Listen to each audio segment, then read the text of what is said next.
Hello everyone, हमने last lecture किया था हरियाणा के प्रसिद्ध बांध। आज हम नेक्स्ट लेक्चर क्या स्टार्ट करते हैं, हरियाणा में शिक्षा व्यवस्था। देखो, हरियाणा में शिक्षा व्यवस्था, हरियाणा में आपके नई आईटी नीति लागू हुई है जो 2000 में लागू हुई थी। ठीक है, वैसे अगर हम हरियाणा की बात करें, पहले हरियाणा 1966 से पहले किसका पार्ट था? पंजाब का पार्ट था। अगर हम स्टार्ट करें 1966 से, क्योंकि हमारा हरियाणा कब बना था? 1 नवंबर 1966 में। 1966 में जो हरियाणा का साक्षरता दर था वो कितना था? हरियाणा का साक्षरता दर कब? 1966 में साक्षरता दर कितना था? 19.92% था, यानी कि 19.92% था।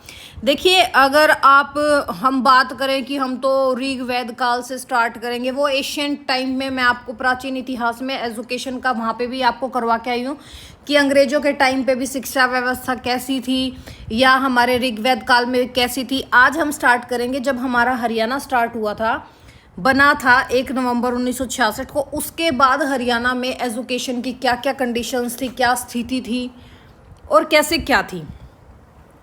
1966 में हरियाणा का साक्षरता दर कितना नापा गया था? 19.92%। अगर हम इसका कंपैरिजन राष्ट्रीय स्तर पर करें, यानी कि हम टोटल भारत का करें, तो उससे 27.76% से भी बहुत कम थी। ठीक है, उस टाइम हमारा एजुकेशन स्तर कितना था? 27.76%। कब? 1966 में हरियाणा, मतलब आपके जो भारत का राष्ट्रीय स्तर था, यानी कि राष्ट्रीय स्तर पर जो साक्षरता दर थी वो कितनी थी? 27.76%। तो देखिए, ओवरऑल यहाँ से ये कितना कम है, ये डिक्लाइनेशन की तरफ जा रहा है। ठीक है, बट अगर हम 2011 में जो हमारी जनगणना हुई थी 2011 में लास्ट, उसके आंकड़ों के अनुसार अगर हम हमारी साक्षरता दर देखें, हरियाणा की साक्षरता दर, उस हिसाब से कितनी साक्षरता दर है? 76.64%, यानी कि 76.64% आपकी क्या थी? 2011 के जो अंतिम आंकड़े थे उनके अनुसार हरियाणा की साक्षरता कितनी थी भाई? एजुकेशनल रेट कितना था?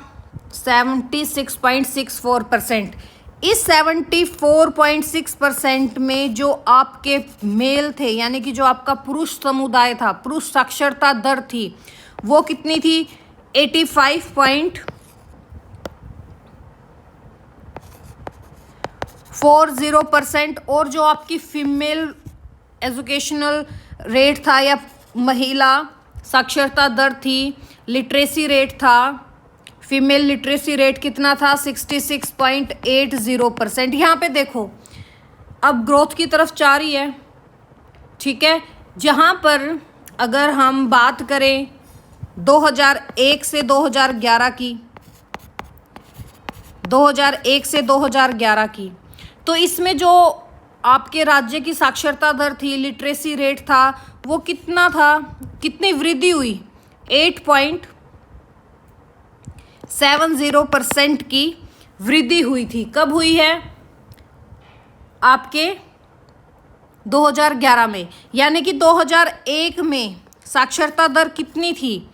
माइनस कर दो 76.64% में से जब 8.70 करोगे तो क्या आ जाएगा हमारा? 69.94% कब थी? 2001 में थी। ये अभी नहीं पूछेंगे। इसमें भी जो आपकी 2011 और 12 में, यानी कि 2011 में अगर हम बात करें, 2001 के मुकाबले हमारे मेल और फीमेल में कितनी बढ़ोतरी हुई है लिटरेसी रेट में? मेल एंड फीमेल में, मेल में कितनी हुई है ग्रोथिंग रेट? 6.90%। और फीमेल में कितनी हुई है? 11.10% की हमारी बढ़ोतरी हुई है। किसके अकॉर्डिंग हुई है? 2001 के बाद। ठीक है, नेक्स्ट जनगणना में। और अगर हम ये देखें कि हरियाणा में हरियाणा राज्य में कुल साक्षर लोग कितने हैं? कुल साक्षरों की संख्या कितनी है 2011 के अनुसार? क्योंकि 2011 के बाद तो भाई अभी तक जनगणना ही नहीं हुई है। कितनी है? 1,69,04,324।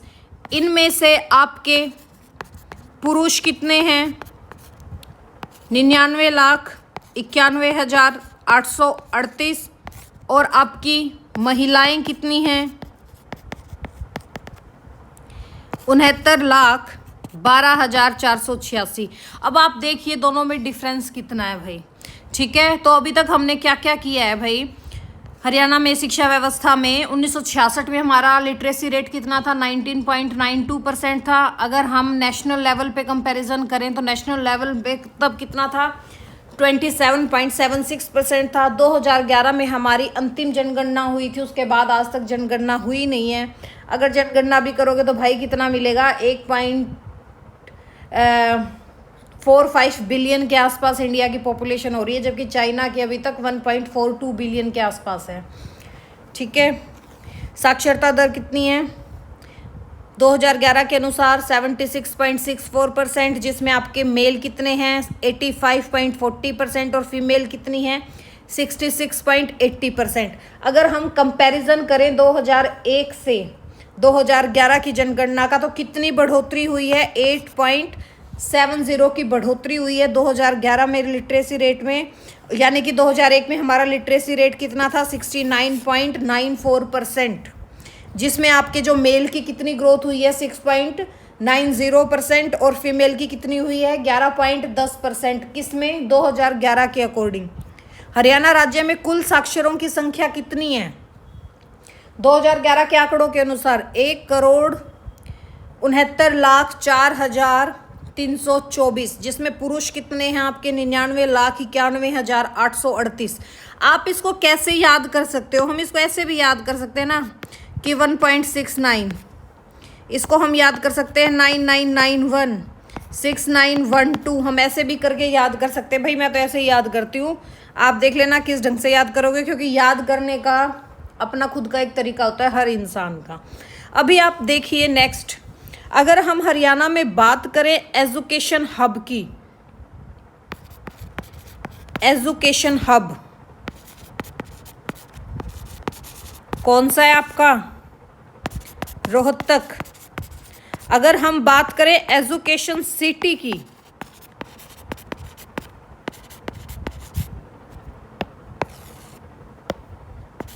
एजुकेशन सिटी की, तो हम नाम दे देंगे सोनीपत का। ठीक है, और अभी फिलहाल में जो एजुकेशन सिटी है उस पर पंचकुला को भी बनाने का नाम लिया गया कि भाई अब हम पंचकुला को भी एजुकेशन सिटी बोलेंगे। ठीक है, और जो ये आपका सोनीपत है इसको एजुकेशन सिटी क्यों बोला जाता है? क्योंकि जो आपकी कुंडली में राजीव गांधी एजुकेशन सिटी है उसके कारण इसका नाम क्या पड़ा है? Education city. और जबकि जो रोहतक है, रोहतक में क्या है? जो आपके शिक्षण संस्थान है उनकी अधिकता है, इसकी वजह से हम रोहतक को क्या बोलते हैं? Education hub. ठीक है, और अभी जो आपका एट प्रेजेंट है हरियाणा सरकार ने पंचकुला में भी एजुकेशन सिटी बनाने का निर्णय लिया है, तो इस वजह से हम क्या कहेंगे? अभी पंचकुला भी क्या है? एजुकेशन सिटी कह सकते हैं। बट अगर एजुकेशन सिटी में आपकी वरीयता आ जाए तो सबसे फर्स्ट पोजीशन आप देंगे रोहतक को, फिर आप सेकंड पोजीशन पे देना सोनीपत अकॉर्डिंग टू ऑप्शन, फिर थर्ड वरीयता आप किसको दोगे? पंचकुला को। ठीक है, अगर क्वेश्चन में आ जाए ऑप्शन रोहतक तो आप सबसे पहली चीज़ क्या दोगे? रोहतक। बाई चांस रोहतक ना हो तो सोनीपत, और सोनीपत भी ना हो तो हम किसको कहेंगे? पंचकुला को। अब देखिए प्राथमिक और माध्यमिक शिक्षा का देखते हैं हम, और एक चीज़ और एक पॉइंट इम्पोर्टेंट है, नई आईटी नीति कब लागू की गई थी? 2000 में। कब की गई थी? 2000 में। इसको भी आप याद रखना। अगर अब हम बात करें प्राथमिक और माध्यमिक शिक्षा की, यानी कि जो आपका प्राइमरी है और फिर आपका जो टीजीटी पोर्शन होता है उसकी माध्यमिक शिक्षा की बात करें यानी कि 8th तक की शिक्षा की हम बात करें तो हरियाणा सरकार ने 3 जून 2011 को शिक्षा का अधिकार अधिनियम के तहत एक घोषणा की थी कि जो आपका हर एक बच्चा है उसको निःशुल्क और अनिवार्य शिक्षा का अधिनियम 2011 अधिसूचित किया गया। कब किया गया? आपके 3 जून 2011 को। इसके अंदर क्या गया था, जो शैक्षिक रूप से पिछड़े हैं वहाँ पर आरोही मॉडल स्कूल, जो आरोही स्कूल्स हैं आपके नाम से एक मॉडल स्कूल को संचालित किया जा रहा है 36 खंडों में ये चीज़, ठीक है। तो हम ये कह सकते हैं कि 3 जून 2011 को शिक्षा का अधिकार अधिनियम, इसके अंतर्गत क्या किया गया था कि हरियाणा के प्रत्येक बच्चे को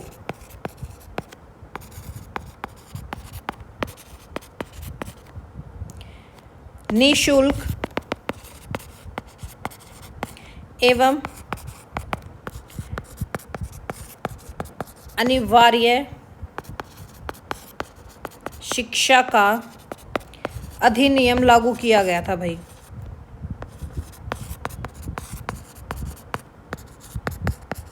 ठीक है, 2011 अधिसूचित किया गया था। इसके अंतर्गत क्या किया गया था, शैक्षिक रूप से जो आपके पिछड़े 36 खंड थे वहां पर आरोही मॉडल स्कूल्स बनाए जाएंगे। ठीक है, आरोही मॉडल स्कूल्स बनाए जाएंगे। जो ये आरोही मॉडल स्कूल है इसमें ना लड़कियों का हॉस्टल भी स्थापित किया जाएगा और लड़कियों की शिक्षा को बढ़ावा देने के लिए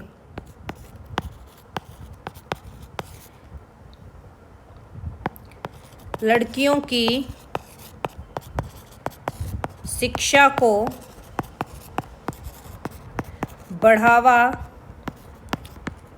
देने के लिए एक और स्कूल का योजना बनाई जाएगी जिसको आवासीय स्कूल भी स्थापित किए जाएंगे। कौन सा था? कस्तूरबा गांधी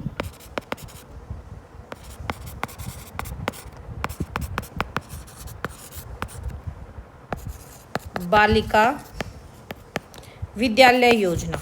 ठीक है भाई, विद्यालय योजना। ये कैसे स्कूल होंगे? ये आवासीय स्कूल होंगे यानी कि हॉस्टलर स्कूल।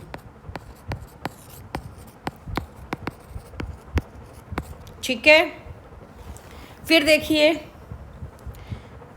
शिक्षा को बढ़ावा देने के लिए हरियाणा गवर्नमेंट ने एक अच्छा काम भी किया था, काफ़ी अच्छा काम किया था। जो क्या था, एजुसेट प्रोजेक्ट लेके आए थे। ये क्या लेके आए थे?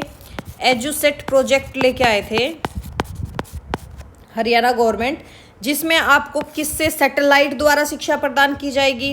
पहले तो है ना जो ये एजुसेट प्रोजेक्ट थे ये ना कॉलेजों के और आपके जो गवर्नमेंट कॉलेज थे इनमें लागू हुए थे। फिर 2008-9 में क्या हुआ, ये परियोजना जो आपके प्राइवेट कॉलेजेस होते हैं सरकारी सहायता से वहाँ पे भी इनको स्टार्ट किया गया। और 2009 और 10 में जो आपकी ग्रेजुएशन है इनके लिए भी एजुसेट कार्यक्रम को लागू किया गया था। ठीक है, अभी जैसे आपका हम चलो यूनिवर्सिटी टाइप में लेके चलते हैं राज्य के, जैसे आपका जो राजीव गांधी एजुकेशन सिटी है, सबसे पहले हम किसको लेके चलते हैं? राजीव गांधी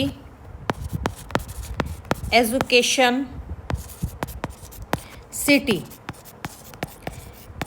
ये राजीव गांधी एजुकेशन सिटी कहाँ पर, अभी हम पीछे करके आए थे कि इसकी वजह से ही सोनीपत को क्या बोला गया है, एजुकेशन सिटी बोला गया है। किसकी वजह से? राजीव गांधी एजुकेशन सिटी, जो आपके वहाँ पे ये यूनिवर्सिटी है इसकी वजह से।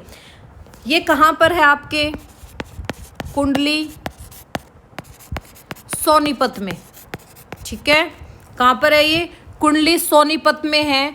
वहाँ पे आपका राजीव गांधी एजुकेशन सिटी की स्थापना की गई है। इस जो आपका राजीव गांधी एजुकेशन सिटी है इसमें एक रूल बनाया गया है, हरियाणा के छात्रों के लिए वहाँ पर 25% सीट्स क्या होंगी, आरक्षित होंगी। ठीक है, वैसे ये एक प्राइवेट यूनिवर्सिटी है, बट इसमें भाई किया गया है कि कुल सीटों का 25% हरियाणा के छात्रों हेतु आरक्षित ये रहेगा। और जो यहाँ पर है कैसी कैसी आपको एजुकेशन देखने को मिलती है, नैनो टेक्नोलॉजी होगी, आपकी बायोटेक्नोलॉजी होगी और जेनेटिक्स आदि के लिए ये सब मतलब काफ़ी अच्छी है ये यूनिवर्सिटी इन चीज़ों के लिए। और जैसे फिर आपका एक तो ये education Rajiv Gandhi education city वाला सिस्टम हो गया आपका, जहाँ पे नैनो टेक्नोलॉजी, बायोटेक्नोलॉजी और जेनेटिक्स पे आपका काम करेगा। फिर आपका एक आता है सॉफ्ट स्किल योजना। कौन कौन सी योजनाएं लागू की गई हैं? एक तो एजुकेशन प्रोजेक्ट हो गया, दूसरा जो आपके राजीव गांधी एजुकेशन सिटी में आपकी नैनो टेक्नोलॉजी और जेनेटिक्स वगैरह हो गया। उसके बाद एक और स्किल आई है, कौन सी? सॉफ्ट स्किल योजना। ये जो सॉफ्ट स्किल योजना है ये क्या है? सॉफ्ट स्किल योजना, इस योजना को ना 2005 और 6 में आपके सरकारी कॉलेजों में आरंभ किया गया था। कहाँ आरंभ किया गया था? आपके सरकारी कॉलेजों में इसकी स्टार्टिंग की गई थी। ठीक है, तब तो सिर्फ इसमें 6 कॉलेज थे, लेकिन अगर आज के दिन हम देखें तो यहाँ पे 66 कॉलेज हैं जहाँ पर एजुसेट सिस्टम, ये किसके अंतर्गत आता है? जो आपका एजुसेट प्रोजेक्ट था ना, ये उसी के अंतर्गत है, सॉफ्ट स्किल योजना। फिर आपकी इंग्लिश लैब भी स्टार्ट की गई भाई। उसके बाद महिला छात्रा सशक्तिकरण योजना भी लेके आए, जिसके अंतर्गत आपकी क्या की गई, जितने सरकारी कॉलेज हैं वहाँ पे महिला कक्ष की स्थापना की गई, अलग से की गई। इनका उद्देश्य क्या था भाई? जो आपके मेल और फीमेल संबंधी जो आपके कुछ ऐसे टॉपिक्स होते हैं, सेंसिटिव टॉपिक, जहाँ आज के दिन भी हम ऐसी कंट्री में नहीं हैं या आज के दिन हम भी ऐसे समाज में नहीं हैं जहाँ पर हम एक फीमेल टीचर या मेल टीचर अपने स्टूडेंट्स के आगे उनके बारे में ओपनली बात कर सके। बट वो करना चाहिए एक एजुकेशन के माध्यम से। वो हमारी, ठीक है भाई, हमारी मानसिकता है या जो भी है, आई डोंट नो, मैं इस बारे में कुछ कहना भी नहीं चाहूँगी। लेकिन उन चीज़ों के लिए महिला छात्रा सशक्तिकरण योजना आई थी कि जहाँ पर जो सेंसिटिव टॉपिक हैं उनके लिए मेल और फीमेल को अलग बिठा के आपका एजुकेशन दिया जाए, उनके बारे में कुछ आपको नॉलेज दी जाए आपके टीचर्स के द्वारा। ठीक है, और फिर जैसे 2008 और 9 में क्या हुआ, सेंटर ऑफ एक्सीलेंस में इसको परिवर्तित कर दिया गया। किस चीज़ को? आपकी महिला छात्रा सशक्तिकरण योजना को। फिर देखिए हमारे, अब हम इम्पोर्टेंट विश्वविद्यालय करते हैं। अब हम क्या करते हैं, हमारे राज्य के प्रमुख विश्वविद्यालय।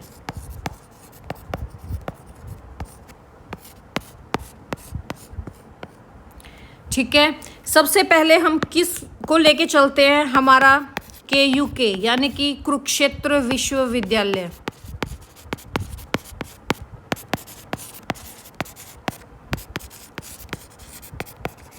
जो आपका ये कुरुक्षेत्र विश्वविद्यालय है, इसकी स्थापना कब की गई थी?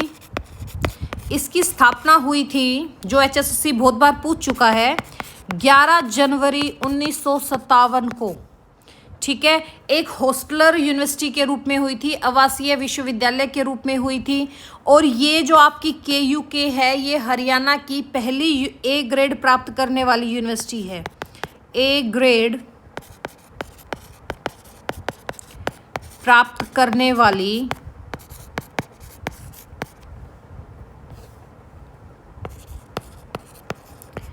प्रदेश की पहली यूनिवर्सिटी है। ठीक है भाई, और ये अगर आप कुरुक्षेत्र विश्वविद्यालय में पढ़े हैं या वहाँ पे गए हैं तो आपने देखा होगा, बिल्कुल ये ब्रह्म सरोवर है जो आपके उसके बिल्कुल पास है। कुरुक्षेत्र यूनिवर्सिटी जो आपका ब्रह्म सरोवर है, बिल्कुल उसके किनारे पर स्थित है। इसकी नींव किसने रखी थी? कुरुक्षेत्र विश्वविद्यालय की नींव किसने रखी थी? जो आपके भारत के प्रथम राष्ट्रपति थे, कौन? डॉक्टर राजेंद्र प्रसाद जी, इन्होंने इसकी नींव रखी थी। और ये कहते हैं कि ये उस पवित्र भूमि पर अवस्थित है जहाँ पर महाभारत का युद्ध हुआ था और भगवत गीता का संदेश दिया गया था। इसका विस्तार कितना है भाई? कुरुक्षेत्र यूनिवर्सिटी का विस्तार कितना है? ये 400 एकड़ जमीन पर बनी हुई है। 400 एकड़ भूमि पर बनी हुई है। और जो ये स्टार्टिंग हुई थी, इसकी जो नींव थी वो किस पे पड़ी थी? संस्कृत विभाग के साथ हुई थी। इसकी शुरुआत, यूनिवर्सिटी की शुरुआत हुई थी स्टार्टिंग में किस बेस पे हुई थी? केवल संस्कृत विभाग के साथ हुई थी।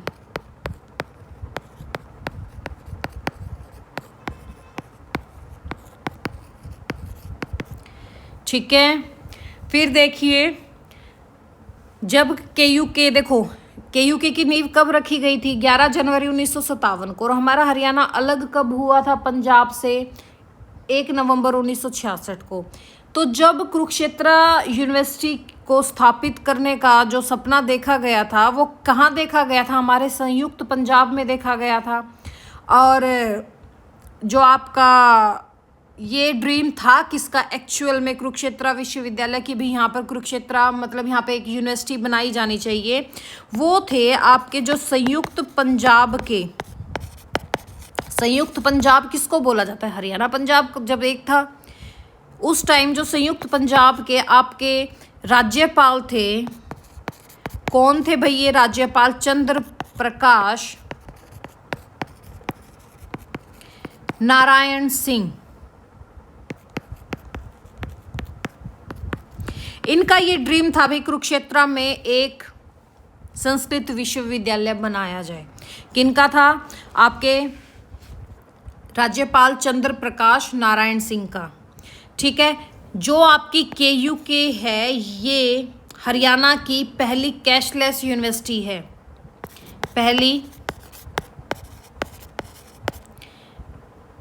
कैशलेस यूनिवर्सिटी है।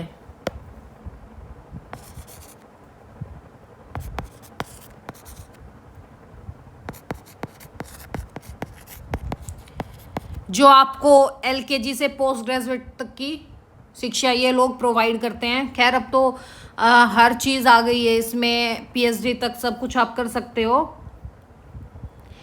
अभी जो आपका ये है हमारा केयूके, यहाँ पे ना हर साल जब वार्षिक महोत्सव होता है वहाँ पे ना रत्नावली महोत्सव के नाम से प्रसिद्ध है।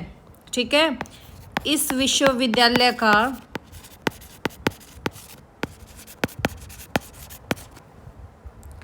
जो वार्षिक महोत्सव होता है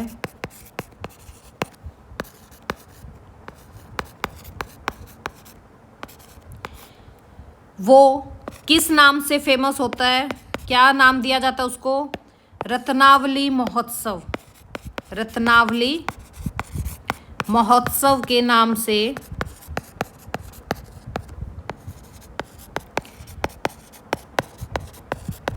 जाना जाता है। ठीक है, क्वेश्चन आ जाए रत्नावली महोत्सव कहाँ होता है? कुरुक्षेत्र में होता है। किस वार्षिक महोत्सव पे होता है, यानी कि किस उस पे होता है? हम कह देंगे कुरुक्षेत्र यूनिवर्सिटी का जब वार्षिक महोत्सव होता है उसको ही हम क्या कहते हैं? रत्नावली महोत्सव। ठीक है, और कुरुक्षेत्र यूनिवर्सिटी की 2 पत्रिकाएं हैं भाई, फेमस पत्रिकाएं हैं। कौन सी पत्रिकाएं निकालते हैं ये लोग? एक तो आपकी करियर 360, कौन सी? करियर 360। और सेकंड कौन सी निकालते हैं ये? कला निधि। कला निधि। ठीक है, और अभी अभी करंट में क्वेश्चन आया, मैंने आपको सरस्वती रिवर जब करवाई थी तब भी ये पॉइंट लिखवाया था और अब फिर लिखवा रही हूँ। केयूके ने सरस्वती नदी को अपने पाठ्यक्रम में शामिल किया है। ठीक है भाई, और अगर हम बात करें जो ये आपकी KUK है, ये हरियाणा की पहली ऐसी यूनिवर्सिटी है जिसका अपना वेलोड्रम यानी कि साइकिलिंग ट्रैक है, ठीक है। और ऑनलाइन डिग्री और सर्टिफिकेट जारी करने वाली भी प्रदेश की पहली यूनिवर्सिटी कौन सी है? आपकी KUK, ठीक है। इन चीज़ों को भी आप लिख लो, ऑनलाइन डिग्री और सर्टिफिकेट जारी करने वाली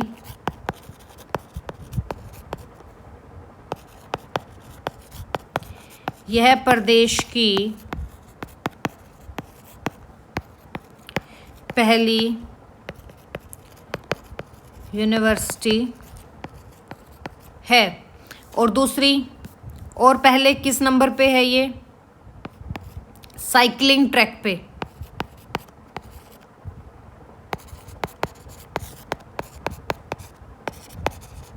ठीक है। उसमें भी इनका खुद का पहली यूनिवर्सिटी है जिनका खुद का साइकिलिंग ट्रैक है, जिसको हम साइकिलिंग ट्रैक को हम क्या बोलते हैं? वेलोड्रम ना,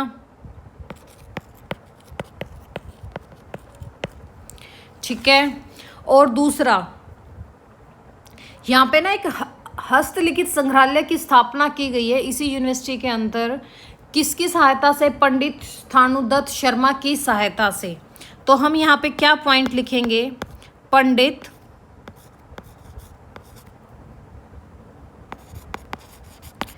स्थानुदत्त शर्मा के सहयोग से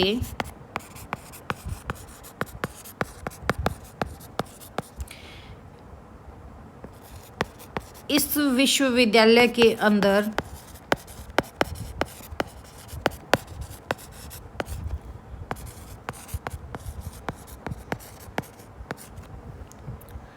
हस्तलिखित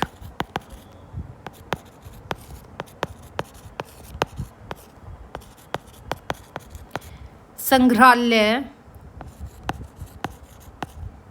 की स्थापना की गई है।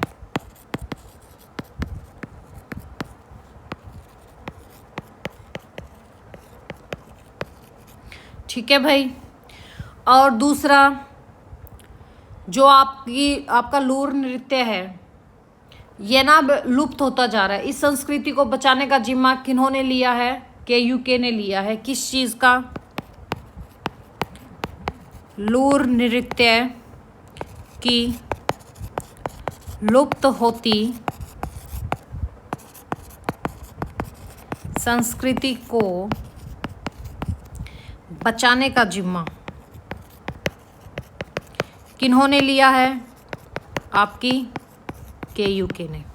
ठीक है भाई। तो देखिए हमने KUK में क्या किया है। कुरुक्षेत्र यूनिवर्सिटी में कुरुक्षेत्र विश्वविद्यालय की स्थापना कब हुई थी? 11 जनवरी 1957 में। किन्होंने की थी? किन्होंने नींव रखी थी? जो आपके भारत के प्रथम राष्ट्रपति थे डॉक्टर राजेंद्र प्रसाद ने रखी थी। उन्होंने क्या कहा था कि जो ये यूनिवर्सिटी है ये ऐसी पवित्र भूमि पर बनी है जहाँ पर महाभारत का युद्ध हुआ था और भगवत गीता का संदेश दिया गया था। और ये यूनिवर्सिटी है वो A ग्रेड प्राप्त करने वाली प्रदेश की पहली यूनिवर्सिटी है। इसका विस्तार कितना है? 400 एकड़ में है। ब्रह्म सरोवर के बिल्कुल किनारे पर स्थित है। जब आपका ये ड्रीम किसका था और इसकी शुरुआत कैसी हुई थी? आपके संस्कृत विभाग से इसकी स्टार्टिंग हुई थी। और ये ड्रीम किसका था? संयुक्त पंजाब के टाइम पे जो तत्कालिक राज्यपाल थे चंद्र प्रकाश नारायण जी का ये एक ड्रीम था कि यहाँ पर ये ऐसी यूनिवर्सिटी बने। पहली कैशलेस यूनिवर्सिटी है हरियाणा की। इस विश्वविद्यालय का जो वार्षिक महोत्सव होता है, एनुअल फंक्शन होता है, उसे हम रत्नावली महोत्सव के नाम से जानते हैं।